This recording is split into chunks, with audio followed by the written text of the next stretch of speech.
Menteri Pemuda dan Olahraga Zainuddin Amali melakukan audiensi dengan perwakilan klub Liga 2 di kantor Kemenpora pada Senin siang. Para 10 perwakilan klub yang hadir diantaranya perwakilan klub Persipura Jayapura, Bekasi City, Sulut United, dan Presiden APPI Andritani Ardiasa. Sebelumnya, para perwakilan klub menghubungi Menpora untuk melaporkan penghentian Liga 2 dan 3 yang tidak dalam keadaan kahar atau force majeure. Dari hasil audiensi ini, Menpora akan menjadwalkan pertemuan dengan PSSI dan stakeholder terkait. Hari ini saya menerima teman-teman dari Liga 2 dan mudah-mudahan saya akan bisa mendapatkan jalan yang baik dengan komunikasi, dengan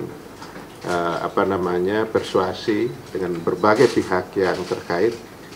Mudah-mudahan kita ada jalan keluar yang terbaik. Kompetisi ini sudah diputar, kecuali belum diputar baru kemudian diberhentikan. Karena kompetisi ini sudah diputar dan putaran pertama itu mungkin sisa 2 sampai dengan 3 pertandingan lagi akan selesai, kemudian kita masuk pada putaran kedua.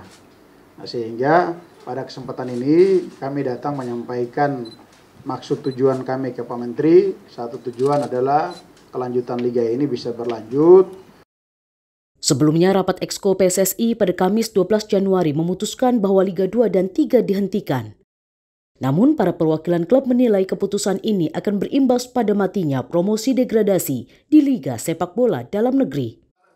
Dalam waktu dekat, Menpora akan berupaya untuk menyambangi kantor PSSI menyampaikan aspirasi dari APPI dan perwakilan klub Liga 2.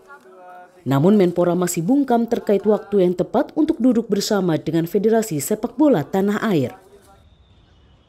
Tim Liputan Kompas TV.